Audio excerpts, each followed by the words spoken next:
Hey, welcome to the Ripple Effect Podcast. I'm your host, Steve Harper. I am smiling because today's guest is an actual ripple that happened in order to make this all happen. Quick story. Lisa Alonji, good friend of mine who I knew way back in high school, had discovered Jen Lehner's work and just fell in love with it. And she had mentioned it to me and she's like, I really think you would hit it off. I think she would be an excellent guest on your podcast. Sent me a link to it and I'm like, I'm in 100%. If you think she's someone that would benefit our audience, then I would love that. And she was so gracious in her introduction. Jen was so responsive and so wonderful. And just a personal word of gratitude towards Jen and her team. I had a number of things that came up thanks to some unexpected health situations with my dad and being out of town unexpectedly and all that craziness. Jen and her team were awesome. I had to reschedule this, I think, 2 or 3 times. So I'm so grateful that she just didn't give up on me and that she continued to say, whenever it works, let's make it happen, and was so accommodating. Jen is really, really phenomenal person. She is actually, she calls herself a digital marketing and systems strategist. Having followed her work both on YouTube and on her podcast and seeing the work her and her team are doing, I just cannot wait to get into conversation with her. She is a dynamo. And I am so grateful that someone that is as successful and as busy as she is has made time to come on this show. One of the beautiful things about this show is that you get to meet so many great people making such a huge difference out in the world. Not always just because of what they do from a professional perspective, but because of the kind of people that they are. And I know that Jen is going to be one of those and then some. I also have a special thanks to Lisa for actually even thinking of me as someone that Jen should know and that I should know Jen. And those ripples are never lost on me. So I want to make sure that you guys know that if you have someone that you think would be a great guest for the Ripple Effect podcast, always send them my way, because if they come from you, then they get priority from me. And I am grateful for those suggestions. I'm grateful for topics that you want to hear. And that's the whole purpose of this show, is to provide value, to create a service for you, and hopefully a whole bunch of ripples along the way by introducing you to some amazing people, game changers out there in their own rights, ripplers that are doing amazing work. And I promise you, this is one of the most amazing things I've ever done with my life, is to do this show and meet these people. And I just can't wait to get into conversation with Jen. So with no further ado, let's do that. Let's jump into our conversation with Jen Lehner.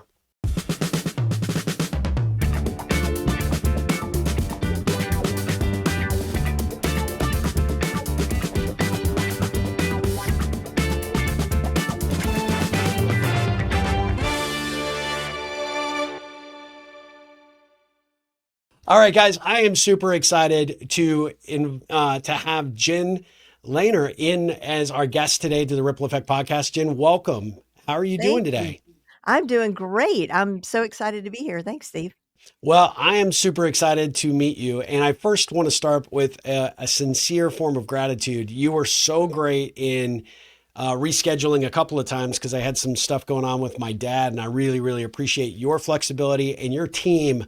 Oh my gosh, they are amazing to work with. So, Well, thank you. obviously they have a great leader, but those folks represent you so, so well.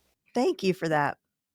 Well, this whole interview came about because we both know Lisa Alonji, right? And she is Right. fascinated with your work. And she had reached out to me even before she made the email introduction and said, I have somebody that I think you're absolutely going to love. And I got the link to your website, went to your YouTube, listened to your podcast, and she was absolutely 1000% right, which she always has been. I've known her all the way back to high school. So I knew a referral from her was a good one, but I am so grateful. How did you and Lisa get acquainted? I think when I first moved to the town that I live in, which is Shaker Heights, Ohio, um, my real estate agent knew her, and somehow we ended up at lunch, the 3 of us. That was the first time, and then, my daughter started going to the same school where her daughter is, and my daughter was new there, and she was, like, the one and only face that I recognized, and, she was like, come here, kid, let me show you around. So, not that, I mean, I'm probably older than she is, but anyway, she, uh, yeah, so she showed me around and welcomed me, and we reconnected at that point. So it really started with a ripple with you two as well. So that's pretty cool. I Yeah, love it. I love this whole ripple concept that you got going. It's awesome. Thank you so much. I mean, it has applicability for sure, and I look forward to talking a little bit more about it as we proceed today. But I am curious, like, what so how did you end up in Ohio? Where did you come from, and what led you to move to Shaker Heights? Is that right? Yep, yep. Okay, Gosh, I wish it was sort of like a one sentence answer, but the truth is, like, I spent my entire childhood moving. So I think I was in like 13 schools before I was like even in 7th grade or something. And so spent my childhood like that. So when I met my husband, who is from Ohio, he was working in Fort Wayne, Indiana at the time, and I was living in Charleston, South Carolina. And I thought, what once it became clear that he was the one, I was like, well, this is especially great because he's got a good company job and we're going to stay put. And the rest of my life is going to be, I'm gonna put down some roots. yep.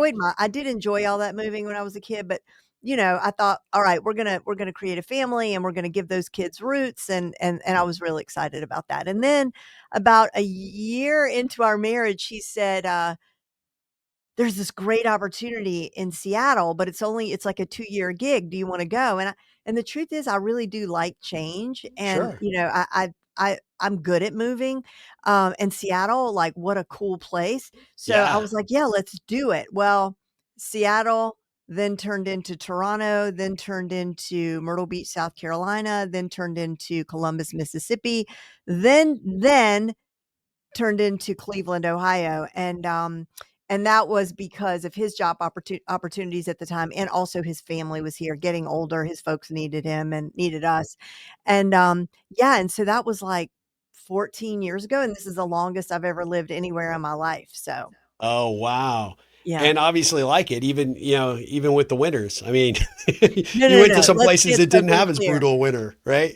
No, let's get clear on that. Uh, I love it was novel at first and it was cool and I made the best of it and I put on my snowshoes and I would go cross country skiing right side of my front out of my front door. And of course the kids loved sledding and it was a novelty and it lasted several years and I really enjoyed it. And then somewhere along the way, I was like, wait, I hate this.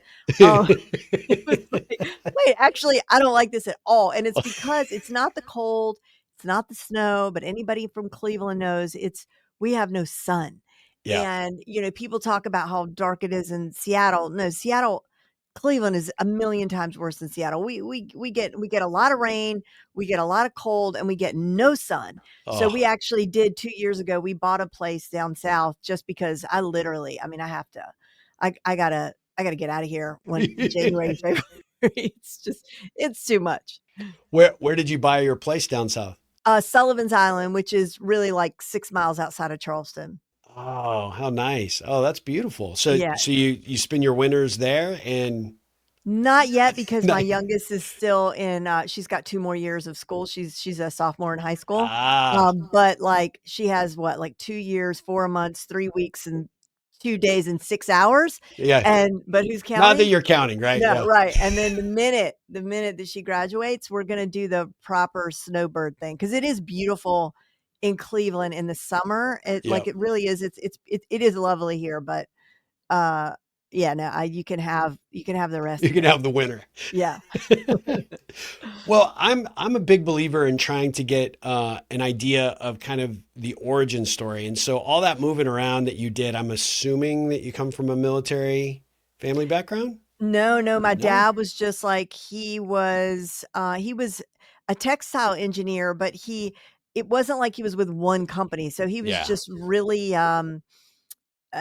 he would just take a new opportunity, get excited about it, and drag, my mom and 4 kids with him. 5 kids. Yeah, 5 kids. Had to think about that. I have 4 older brothers. So, yeah, he would just drag the 5 of us. Four older brothers. I'm sure that was lovely growing up, having four older brothers and dating and all that good stuff. Yeah, no, you know what? They were so much the gap was so much that I by the time I was like 12 years old, I was just me at home. Oh, So it was more like I was an only child, only child. honestly. How Yeah. big's the gap to your next closest sibling? 6 years, 7 years? Ah, yeah. So we're Yeah. very, very close. My parents had my oldest sibling is my brother, and then two sisters, and my next closest, my closest that I am to my sister is 10 years gap. Oh, So wow. I was kind of like definitely the mistake baby for sure. Yeah. Well, they wouldn't admit to calling me a mistake, and I know they were thrilled because they got a girl, but, you know. Uh, well, so tell us a little bit about your business and what led you down this path, because I mean, you are doing a lot of really, really cool stuff. So I'm anxious to learn more about that. Thank you. Well, so what I do is I basically help solopreneurs, small businesses, entrepreneurs grow their businesses using smart digital systems and tools. With a big focus on AI right now, as you would imagine. It started almost 13 years ago with kind of just social media because what I found was there were just a lot of business owners that were clueless about how to use social media. I mean, now it's just so you don't even, I don't even think we say digital marketing anymore because it's just marketing because it's just implied that if you're going to do marketing, it's going to be digital. There will be a digital component or it will be mostly digital, right? But back then it was still like people just didn't really have a clue. So I started doing consulting. And then after consulting, I realized that, it just even though I was working for myself, it felt like I had like 10 little bosses, like instead of one boss, I had 10 bosses. And and it didn't feel really scalable. So that's when I about my second year in business is when I started focusing on creating digital products. So online courses and a membership site. And that's when it got really fun and exciting because I could still share knowledge and help people and teach people, but now I had this product that people could purchase and I could, there was no limit, Yeah, I could sell as many as I could sell. And that was very fun. That has been that's very fun. awesome. Yeah, and so I've pretty much stuck with that, although, I have missed consulting and one-on-one stuff, so I always have a little bit of that in there because it's good for me. I like connecting with people. I'm a people person, so just being locked up in this office, recording day after day is not gonna give me what I need. Yeah, I need to be with people, and so I do a bit of consulting still as well, and the way that I stumbled into that was really I was a stay-at-home mom raising my kids. I have 3 kids, and, but all along the way, I was always dabbling in all of the technology that was emerging because my first son was born in 2000. And so, I was early on eBay. I was, the first one on the street to get email. I just was always you're into it. I not a wanted laggard in any way. I'm not a what? A A laggard? laggard in any Yeah, way. You're no, you're an no. early adopter. It sounds like on all Well, at least technology. I'm not with this stuff, I'm not a laggard. I mean, Yeah, I just because it's fun, it's like toys for me, it's exciting. And so, so through the years, I would reach out to the kid's teacher and say, "Hey, do you want a classroom website? I'll do one for you." Or, "Do you wanna send out an email to the parents? I'll help you set up a beautiful one in Constant Contact," and I was always just doing stuff like that, and then I realized one day, like, when people started asking me to help them with stuff that I could actually make money, yeah. from this, that I knew some things people didn't, and that led to the consulting, which yeah, and that's kinda how it all began. I love that. Was there something specific that sort of drove you down this particular channel, or was it sort of a culmination like, hey, I've got skill sets here and skill sets there, and if I apply that, it could really benefit entrepreneurs, that are really trying to build their business but don't have a clue on how to do it. No, it just what was so fun, and it really was a luxury for me, was that I just was throwing spaghetti at the wall at the beginning and like, like, well, let me try this. Well, let me see if, let's talk about this. Let me do a training on this. And really what was so informative in the beginning was I had started, this was before I had ever charged a single dollar, but I started a cash mob and I named it Flash Cashers. And Wait, a cash mob? a cash mob. Okay. So the way that it works, I mean, you've heard of these where people will just show up at a business, right? And Uh-huh. just throw money at the business and the business is surprised and it makes their day and it'll make the news. But then after that, then what? You know what I mean? Like, Yeah. so I did sort of a take on that because we had this new pie shop in town. And I remember driving by this pie store and I thought, uh, I need to make a note to go in there. I pass it every day, but I never stop. Why don't I stop? Well, because I think the parking there is terrible and it's just not in my usual loop. I go Yeah. Trader Joe's, Whole Foods, Heinen's. I've got like my circle of places that Yeah. I go and it wasn't It's it pro- outside the bubble. it kind of was outside the bubble. So I was like I was in the shower as so many of our good thoughts come are when they come to us and I thought, well, how people need to visit this place to know that it's good. So I went in, I tried the pie, it was really good, and that's when I was like, we should do a cash mob. So I branded it, built a website for it, I built an email list for it, and this was locally and in order to make it sort of sustainable or mean something for the business, we didn't want to just take them off guard. So I would schedule it. I would go in, tell them, "Hey, you've been chosen for this," and eventually we did let the community vote on who would be the next recipients. Um, and it was like, "You've been chosen, but here's the requirements for you.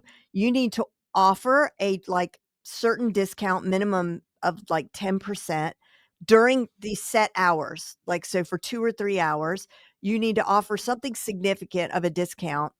You need to allow me to decorate, play music, and put up some signage." And they always agreed, of course. And here's what we learned is like once you got people, so that pie shop that day, that first one that we had, the line was literally wrapped around the building and Wow. they ran completely out of inventory. But what was so great was that once people got a taste of it, then now they are they Yep. are in the bubble, right? And they could see that actually there was parking. That, it just was behind the building, but you couldn't see it from the street. And so we did about 2 dozen of these flash mobs, or it was called flash cashers. And I got inside the businesses. So I was seeing like, wait a minute, they need marketing, they need help with this. And I was talking to the business owners. So Brilliant. it just that got me sort of into the local business community. And then my very first real client, well, not real because she didn't pay me, but I said to her, here's my proposition. I was like, if you could shoot, it was a boutique that I loved. It was like this really funky boutique. And I said, if you'll just let me come in and do your marketing for 3 months. I was like, because she had nothing. I was like, I'll do a website, I'll do a Facebook page, maybe we could do an Etsy store. Um, and then but what I'm going to ask of you is that you just let me do what I want. And when we're done at the end of 3 months, if you're happy with the work that I did, I just ask that you share it with the other merchants on the street. And write me like a testimonial or something. And she's like, yeah, sure. She's super laid back. Well, it was very successful because I mean, the great thing was like she had a great product. Her store was great. So it was easy for me, right? Like that was just like a super easy situation. It didn't take much to get a lot of traction. And so I never had to market my consulting services after that. I just stayed booked. That's Um, brilliant. Oh, I so love that. and that is sort of a tip I give to like students who are like marketing majors and that sort of thing. If they can afford, to work for free for 3 months, just make the deal so good that they can't say no. That's, I love that line. And that is such a valuable piece of advice for them, right? Because you're going to learn so much, not only about the business but also yourself in terms of that, stick to itness and your commitment to what you've, promised in terms of results. And That's brilliant. And so do you still do those, or you don't need to do those because No, things I have went. taken off? Well, yeah, it's not, it's just, I'm just too busy with other stuff, I didn't have anything, that was it for me, That when was I your was hook. doing those. Yeah, so I don't have time for that anymore, but it was definitely fun while it lasted. That's awesome. So you use that as the stepping stone to really kind of get your footing into this venture. What has kept you moving in this direction? And for those that maybe haven't yet checked out your website, what's the what's the one thing you'd want people to know about what it is that you do and offer through your firm? Right now, it really is all about, everything is coming back to AI, and as much as, a lot of people probably don't wanna hear that, the thing is that I just feel like this has to take priority right now for everyone, Yeah. in that we all have to know how to use it, Yep. period.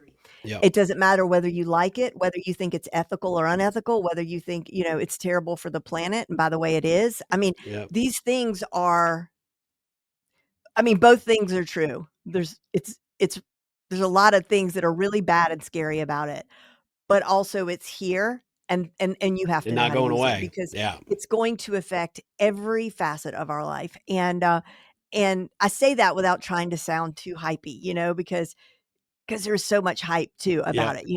it, but at the same time, I almost feel like I can't hype it enough because I don't think enough people really understand what's about to happen. And and and it's a way of, like, just self-preservation and Sure. not even just, from a entrepreneurial standpoint or as a business owner, but, just a person moving through the world, everything. And so that's really where my focus is, and I help people.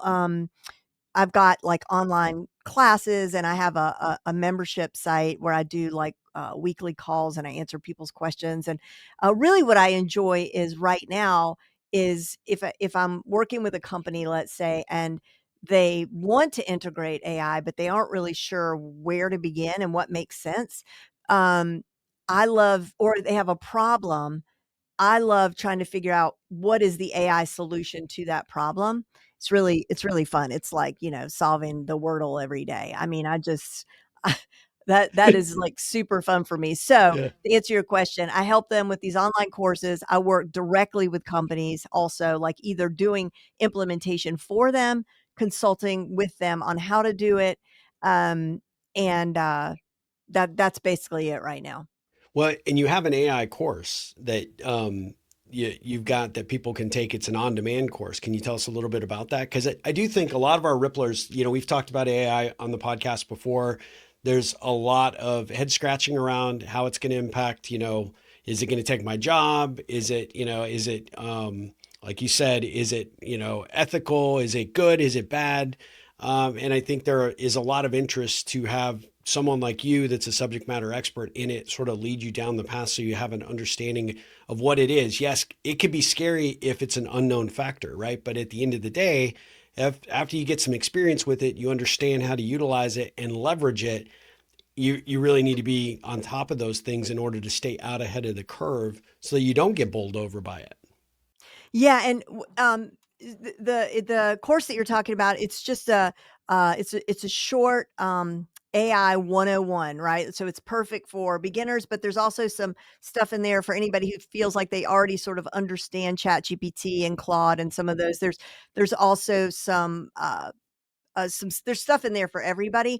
But here's the thing, that if any of your Ripplers are feeling intimidated about stepping into AI, or feeling a little worried about their own abilities, what is, I think, such good news for, I'm 56 years old, so people my age and up, all right? Um, but let's say Generation X, that's what we are, right? Yeah. Or me, Generation X. Okay. So what's good news is that all of this AI stuff that you're hearing about is, when people say AI right now, what they're talking about are large language models. Yep. And what that means is that they operate just on natural language. So honestly, I feel like we have an edge for once where it's not like, oh, I don't know how to program my phone, give it to my Gen Z or, give it to your kid or, have them explain the tech to us. No, no, no. It's not even that complicated.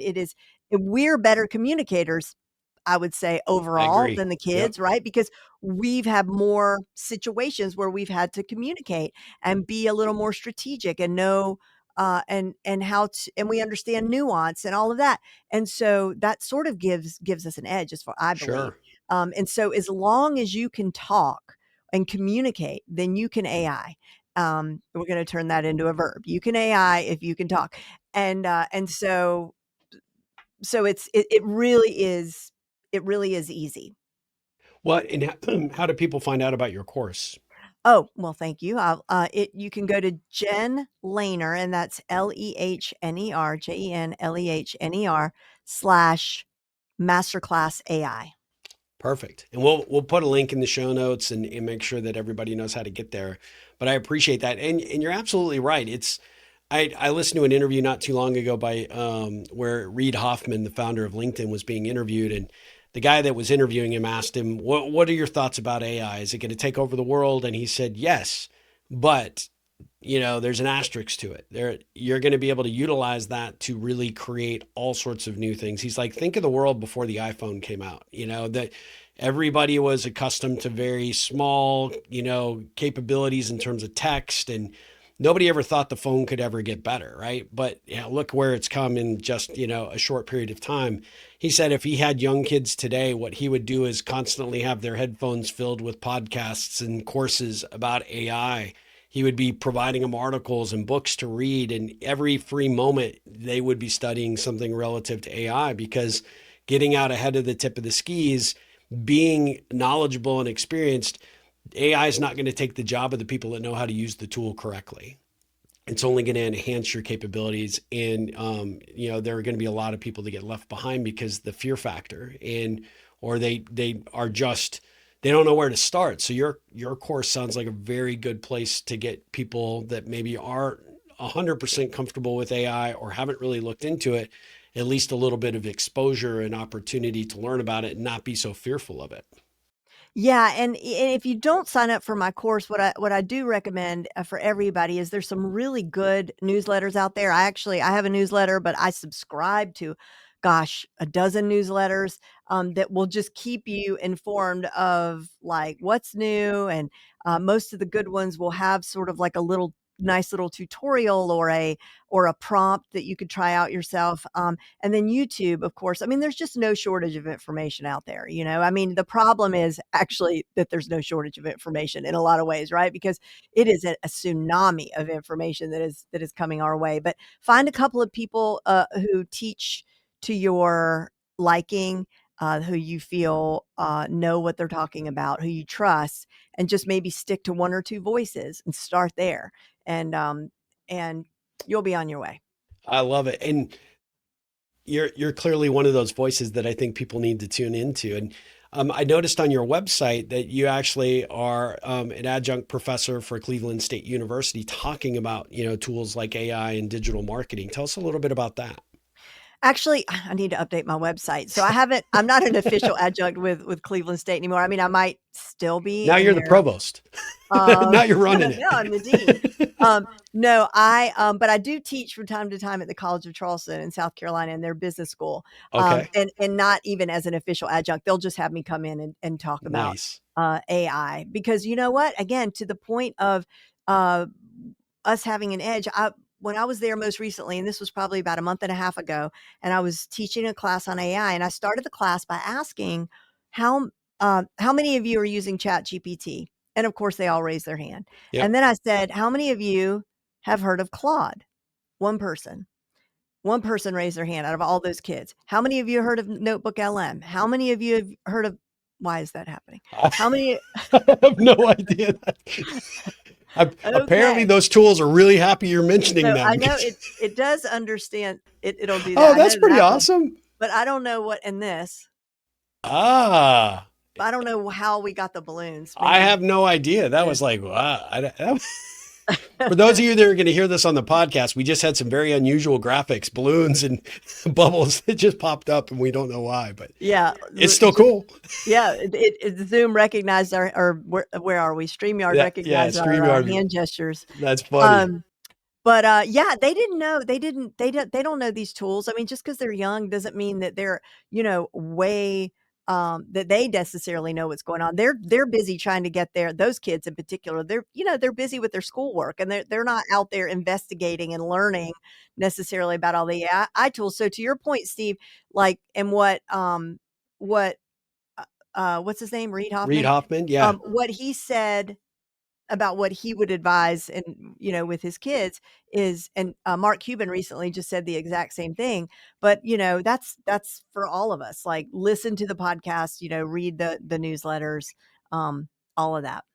Yeah, don't sleep on it. That's for sure. How have you seen, obviously, the AI was an important point that we wanted to talk about today, but how have you seen AI affect what you're advising your clients in terms of their marketing and brand building for their businesses? With marketing and brand building, there's just so much opportunity, but the place where we start is, like, to figure out where the bottlenecks are. And then, see if there's a place where AI can free them up, right? Because isn't that what we all want? Like, we Sure. want to spend more time doing what we wanna do and less time doing what we don't wanna do. And so, I mean, for example, I have an automation, set up where I just pick up my phone and I open up, um, voice notes on my iPhone, and I just will say something like, I was just thinking about what the future means for new graduates, 2025 graduates in this world of AI. Like, what does the job landscape look like for them? Okay, that's it. Yeah. This is like my brain dump. Brain dump. Yep. Just one thought. I take that recording and then I put it into a Google Drive folder right here on my phone. I just hit export Yep. to Google Drive.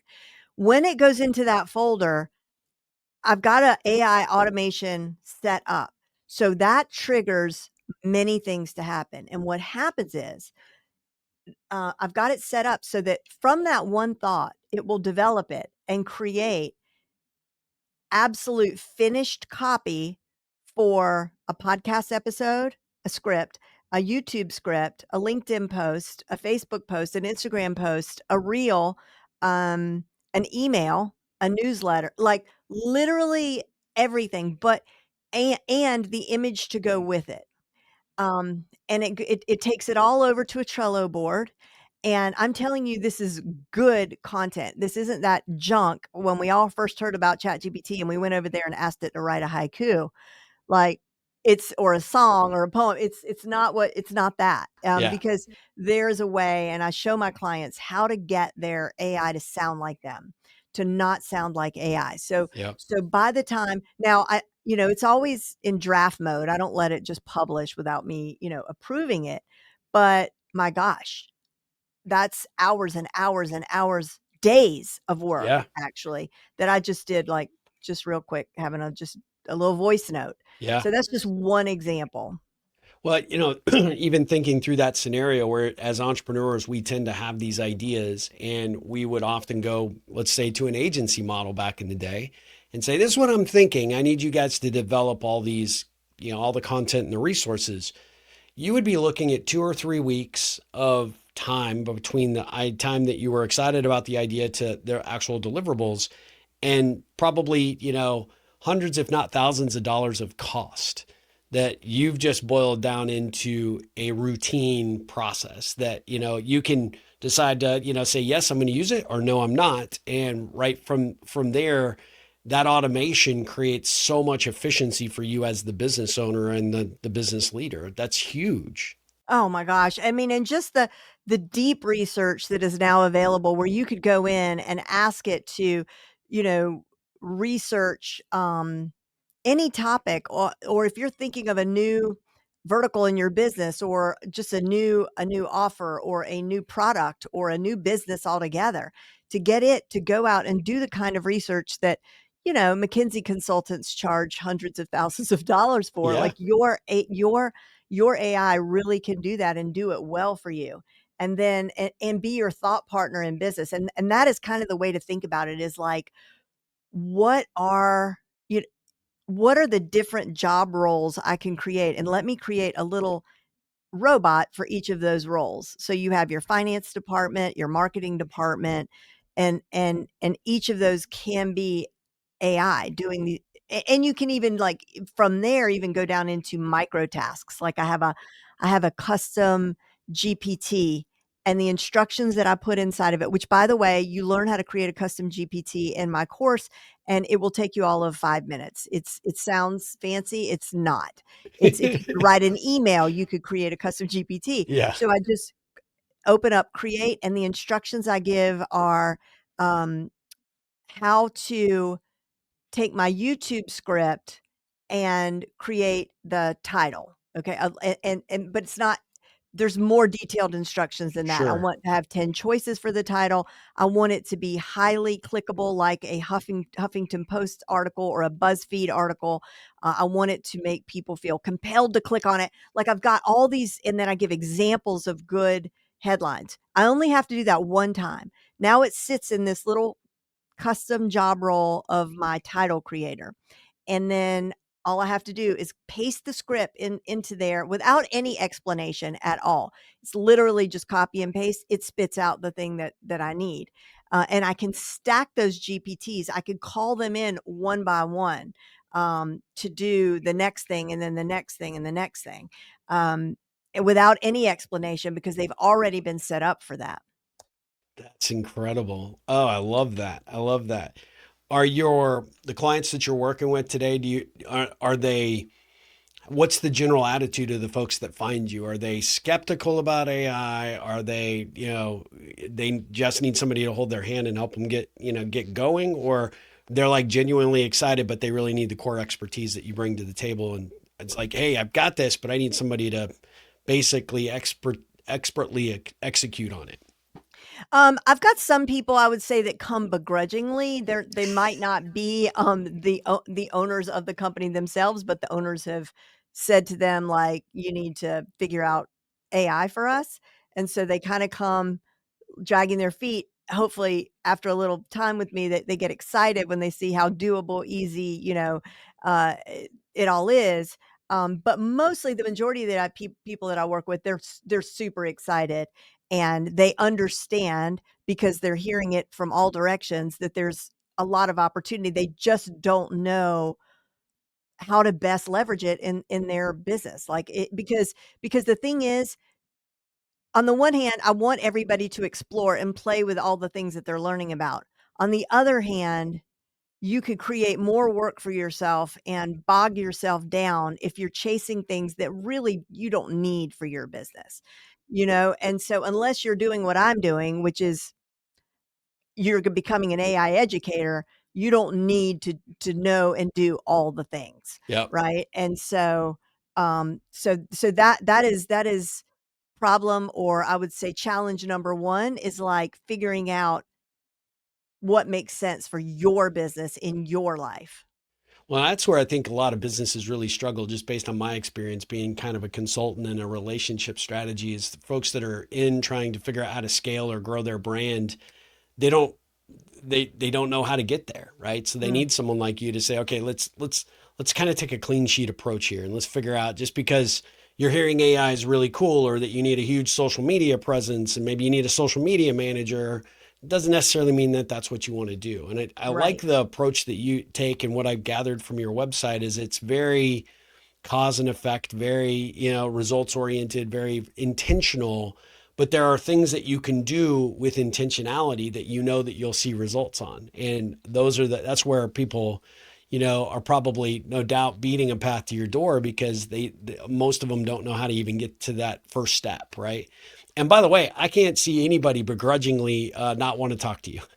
Oh, You're that's so, you're very generous, Steve. yeah, Thank you. just you're so fun and informative in every aspect, whether it's all the, lots of great content that you're putting on your website, but your podcast, your videos that you put on YouTube, you're creating a whole lot of ripples out there just by providing great content for people that, you know, you don't care whether they necessarily convert to become a client or not. You're putting this expertise out there. And I mean, anybody that gets introduced on their podcast by Gary Vaynerchuk, I mean, must be doing something right. But it's very much like his philosophy, right? Give, give, give, then ask, and Yeah. give value, create opportunities and wins for the folks that you ultimately want to serve.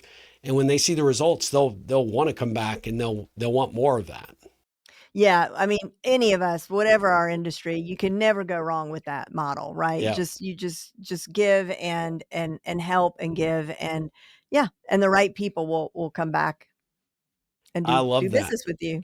So, Well, I mentioned your podcast, the Front Row podcast for entrepreneurs. That you've got some great episodes in there. Tell me about that, how that came about, because I think you're on episode 96, if I'm looking at this correctly. I mean, yep. you've got quite a bit of content out there.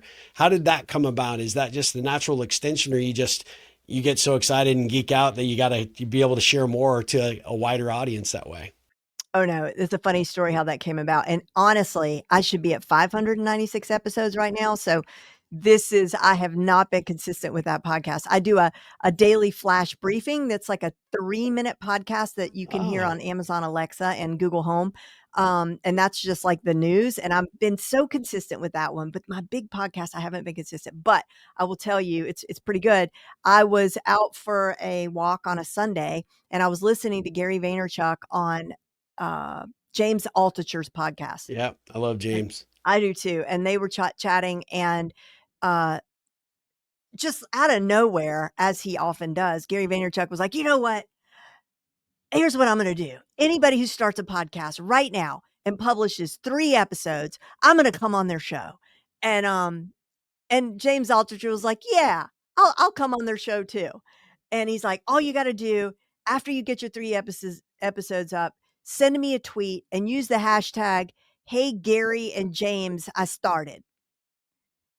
I was like, "Oh my god." I knew that was always sort of like part of my plan. I did know that one day I wanted a podcast. I just didn't wanna do it that Sunday.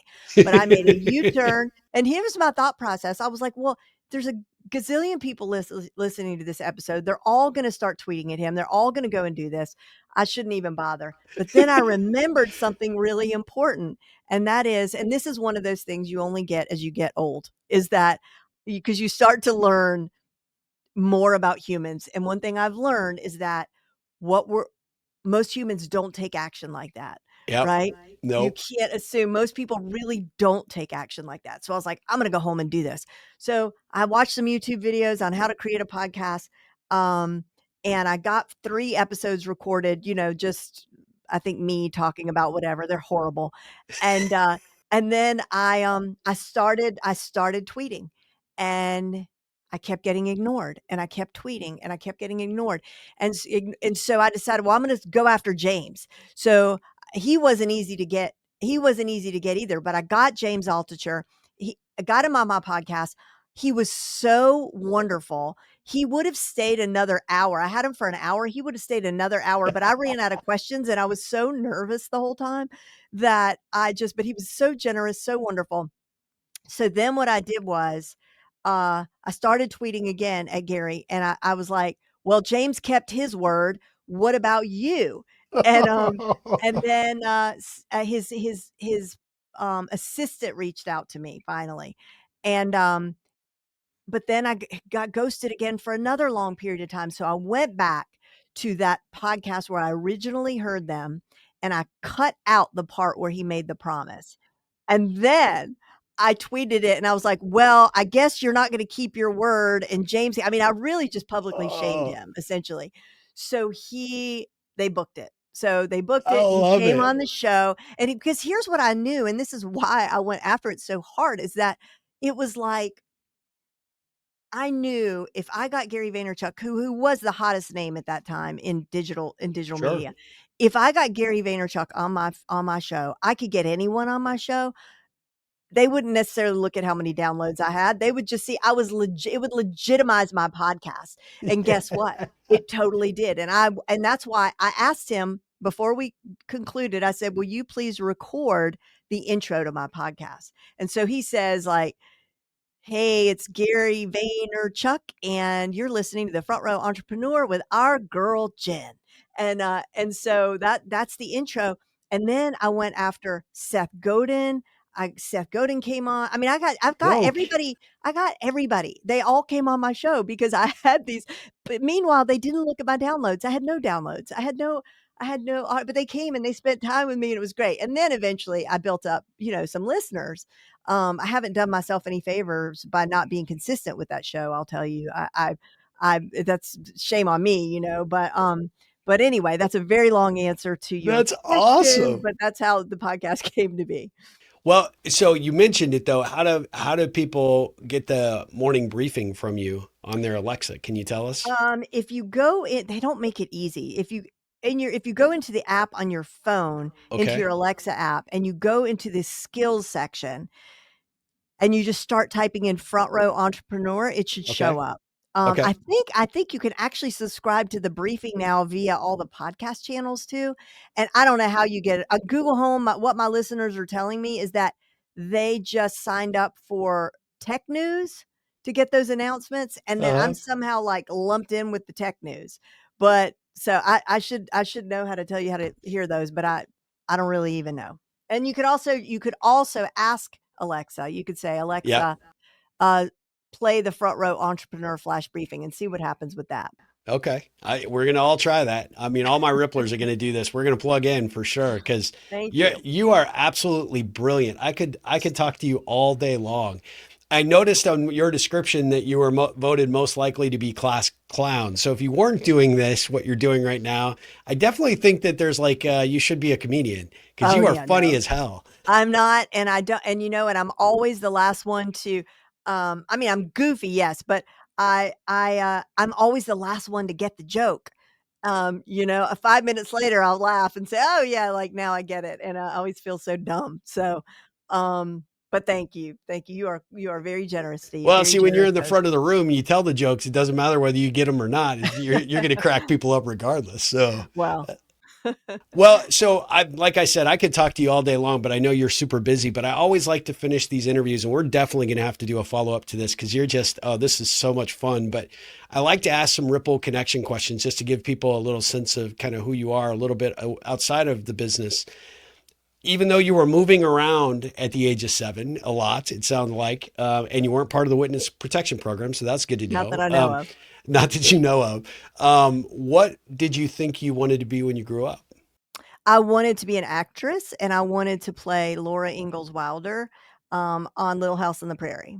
And I really I wrote her a letter, and I just said, "If you're ever sick, I can fill in for you," because I had buck teeth, and I mean, and I had braids, and I had freckles, and I looked like her, and I just wanted to be, but I mean, that's when I was very young. I wanted to be an actress. And then I thought about being a journalist before, when I went to college, and I majored in sociology. So I don't know. I don't know where all this came, how I ended up here really, but those were just all things that interested me at the time. Did you ever get a response back on the offer Never. to be the stand-in? I got zero response. Well, apparently you should have used Twitter back then. Now, if there was Twitter, that would have been a different Yeah, you would story. have been like, oh, I'm not giving up on this. I'm going to be a stand-in. Totally. You could have been like the long lost cousin that they never met, right? I Right. could see you Why being on not? the episode. That is Yes. so awesome. That's my wife's favorite show, so she's going to get a kick out of that for She has sure. good taste. That was a Yeah, good show. we went to actually a couple of years ago in when we were in Missouri. We South went to Dakota. the Laura Ingalls Wilder farm. Yes, we were near there, and whoever I was with at the time, I couldn't convince them to make the stop over there, but, yeah, It that's was an either that or the attraction. big red ball of thread. You got to do pick one, right? But No, it was, I did not want to go. I went very reluctantly.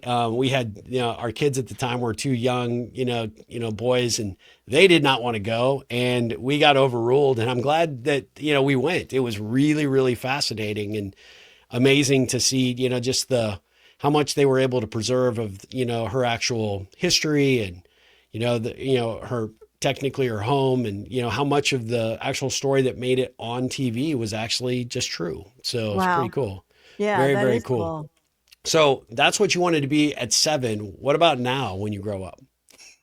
When I grow up now, I wanna do more teaching actually. Like, Okay. when I'm done with this bit, I mean, I'm gonna be doing this for until I just don't like it anymore, but then I wouldn't mind being like a full-time professor. Okay. Um, I love spending time with those kids, and I just it just really I just always feel so great after I teach a class. That's awesome. I love that. I could see that your energy would be infectious and you would be one of the cool professors without question. Well, I feed off of their energy, you know, Yeah. like, they're so great, and the other thing that's wonderful about spending time, with college students is that they're not, even though there's a lot to worry about right now, they're just not jaded. Yeah. They are excited, and they're optimistic, and they're bright, and they're kind, and they're smart, and it just makes you feel really good about Yeah. things, you know? Yeah. That's good. I love that. I love that. Yeah, I feel the same when I get an opportunity to speak at a college campus. It's a lot of people say a lot of things about our future generation of workforce, but the what's coming. I think we're all going to be very well taken care of, and there's going to be some really really amazing talent that comes out. I'm Agreed. just always blown away by their energy and their enthusiasm and their willingness to be open to new ideas and new thoughts. Right. Yes, for sure. So, how do you like to spend your time when you're not thinking? Because it sounds like your brain never shuts off, kind of like mine. But when it does and it allows you to relax, how do you spend your time? Well, I'm in a local hiking club, and I love that, so I do a lot of hiking. When I'm in Charleston, I have a kayak. I spend a lot of time on my Oh, kayak. I love to read. These days, I do a lot of audiobooks because I yeah, can't stand to sit still and read. And so I listen when I go out on walks, and I like to cook and, nothing too exciting, kinda like your regular old pastimes. Oh, I learned how to, not that it's something you learn because it's so stupid easy, but, needlepoint. Yeah, ah, so who knew? I don't I mean, know. I tried it one time. I think my grandmother made me try it, and it's not stupid easy for me. well, you might have been doing, like, cross stitch or embroidery, like, Yeah, that's that kind of harder sounds or like crochet or something. This is yeah. literally like coloring in a coloring book, like, the canvas has the color, and then Oh, okay. you go up and you go down and you follow the color, but it's very relaxing, and when I'm doing that, I am listening to an ebook or I'm listening to something on TV, and it's not good for fitness, but it is very relaxing. I love that. What book have you read that made a huge impact on your life? Oh, well, there's 2 books that completely changed my life. They weren't necessarily good books, but, the first one was when I was 29, and it was, Alan Carr's Easy Way to Quit Smoking, and I Ah, was a smoker from when I was 16 until that time, and I had never tried to quit, um, and I read that book, and I quit.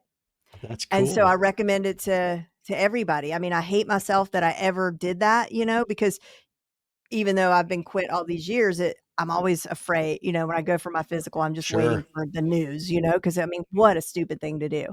And then the other book 9.5 years ago I read was This Naked Mind, which Hmm. is not about quitting drinking necessarily, but it's this woman's story of she does all this research of basically the negative effects of alcohol on your brain. And, Okay. and by the end of it, I just thought, well, I never felt like I had a problem with alcohol necessarily. But I can for sure say that nothing ever good came out of it. Like I Yeah. always felt bad, even if I only had one glass of wine. I Yeah. always felt, especially the older I got, like I had a hangover the next day. Yep. I was tired. I just didn't like, I just didn't like the way I felt. So I'm like, let me just go a while and see how this works for me. And I never ever said I'm not drinking again. To this day, I don't tell people I'm a non-drinker, or I quit drinking. I just say, like, if they ask me if I want to drink, I think about it and I'm like, do I want it? And always the answer is no, because I always think, well, we know now that even a couple of drinks affects your brain health, Yep. and I'm going to feel lousy, Yeah. and I don't want to feel lousy. So I just keep saying no, but do you know what I mean? Does that make Yeah. any sense? So anyway, I've been saying no for 9.5 years, but it was because of that book, and I never felt better in my life. Like, it really made such a huge difference on my life, because I just, and I do, I'll be honest, like, I feel a little smug when I'm with my friends who are like totally, like, getting hammered, and like, we're out and they're on their fourth glass of wine, and Yeah. and the next morning everybody's like, ugh, and I'm Ah. thinking, well, I'm going for my run. Um, And they're so cursing your name. yeah. So, and I'm up early and I'm feeling great. So, so yeah, I would say those 2 books, and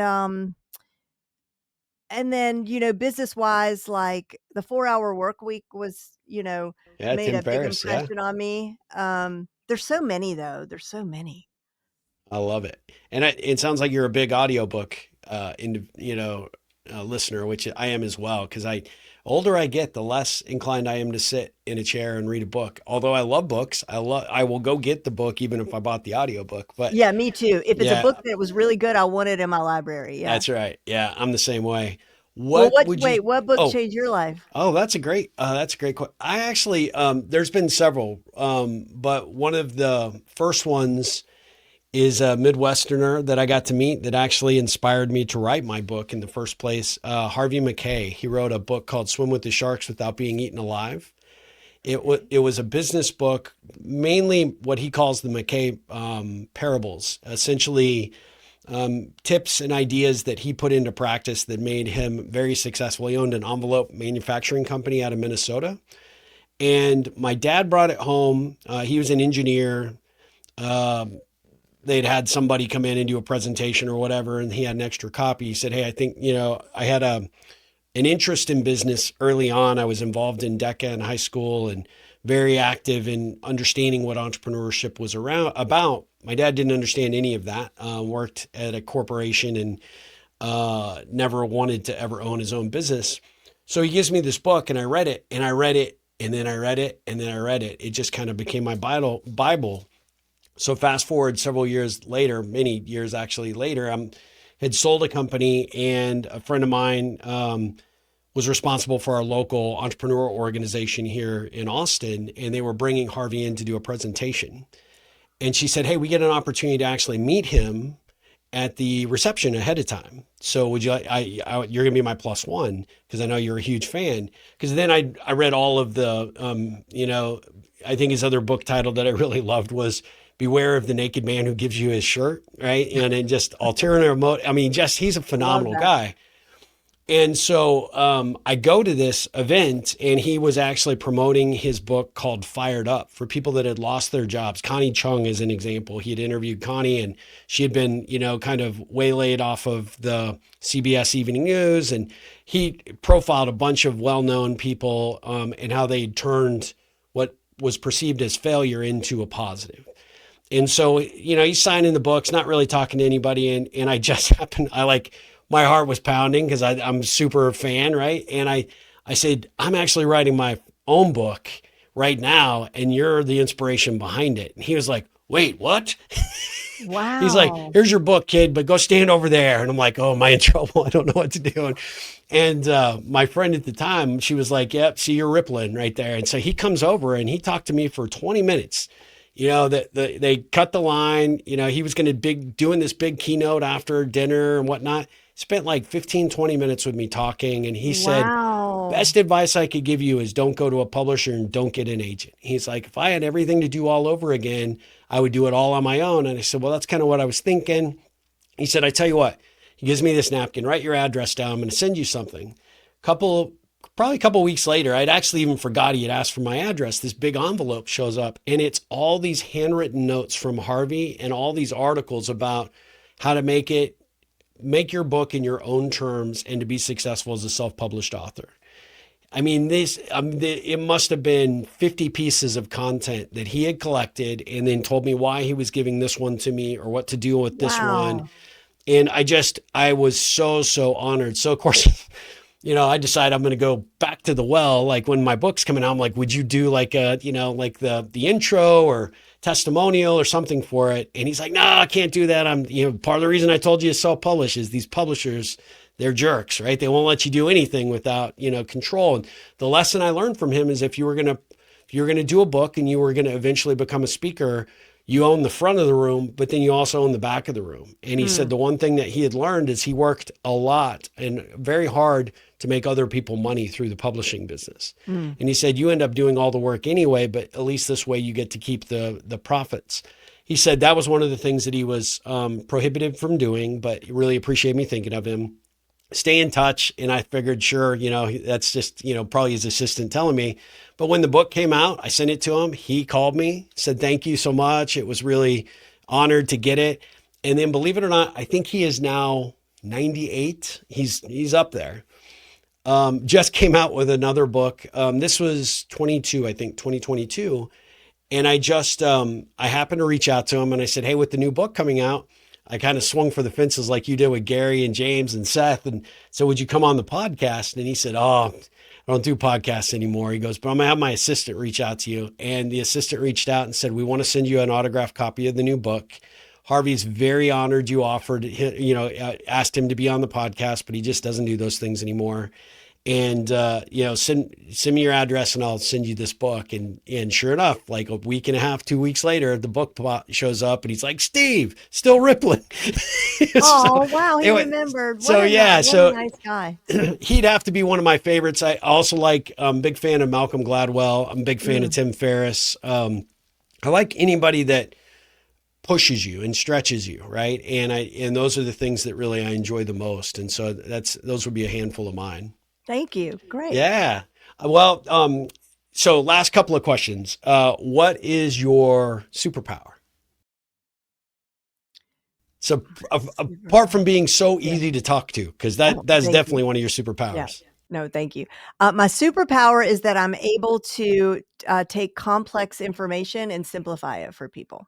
That's awesome. That's a great superpower. I wish I had that. I think you do. I think you have lots of superpowers. I tell people, I was just talking to somebody for my software company today. I'm like, I'm the CEO, but really I'm the CDG. I'm the chief dumb guy. So if I can break it, I'll break it. If I can make sense, anybody would understand it. No, I don't know about that.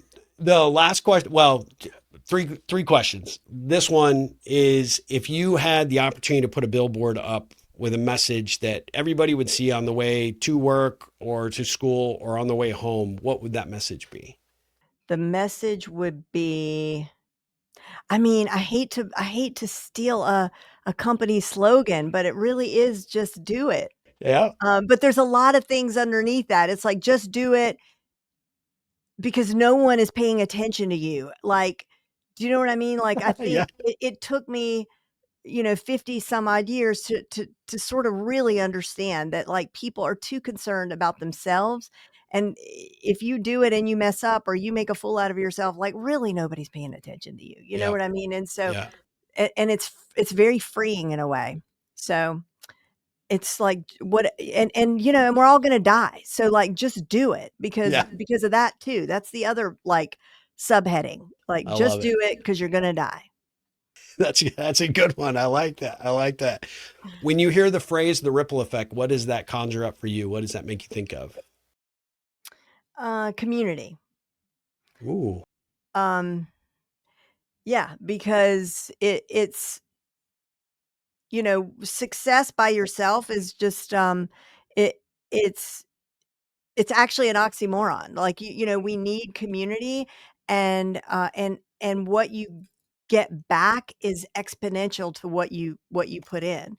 And so we're building community right now, and we Yep. did it because, we were connected by a mutual friend. Yep. And so, and we're building community even more because now people are listening, and so the ripples just keep going. And I do love to ponder it, right? Like, because I mean, to the literal ripple in the pond, that where does it end? Yeah. Because even at the edge of the pond, it doesn't end there because it splashes up onto a blade of grass, which, I mean, not to get all like out there on it, but yeah, I love your ripple effect. I love it. Well, part of it will end up on that grass, but the other part always ripples back to you as the originator, right? So we all have in our control the ability to make, a positive or negative ripple on the daily, right? We get to Love that. choose. And so I've always been a big fan of sort of that imagery because at the end of the day, no matter what you do, even if you don't see the immediate payoff, that ripple will come back to you in ways that you can't expect it. So, That is so true. I love that. yeah. Last question is what ripples can I be looking to create for you? I think we're doing it. I mean, you can't do a single I mean, I wouldn't dream of asking for a single thing. You've been like the most generous podcast host ever. And I really appreciate all your kind words and introducing Uh, me to your audience. I mean, wow, I'm just blown away. So we're doing it. well, we're going to promote the heck out of this. I am so absolutely grateful that you agreed to be a part of this, and thank you for your patience yet again as I navigated some challenging schedule issues relative to my dad. But I really appreciate the patience to get this thing on. Before we let you go, please tell everybody where to one get that course, and then where you best want them to follow you. Great. Thank you. So go to the website, JENLEH as in Henry, N as in Nancy, JENLEHNER.com/, masterclass AI. Yeah. Okay. And Okay. if you forget the slash and you just get to the website, I think there's something up at the top that will send you to the course. And there should be a place for you to also get on the email list so you get the newsletter, the AI newsletter. And then what was the other thing? Oh, follow me. I would say LinkedIn, or let's connect on LinkedIn, Okay. um, or Instagram. LinkedIn is J, like you put in the whole LinkedIn link, and then it's Yep. J Lehner, Lehner. Okay. And then Instagram is Jen, Jen underscore Lehner, Okay. Lehner. Awesome. Well, we will make sure to post those in the show notes and will be on screen for those of you that see the video. I am so thankful for our time together, Jen. It was so great. Thank you so much. And, guys, we'll be back again with another episode of the Ripple Effect podcast very soon. But until then, Jen, ripple on. Thank you. Thank you so much.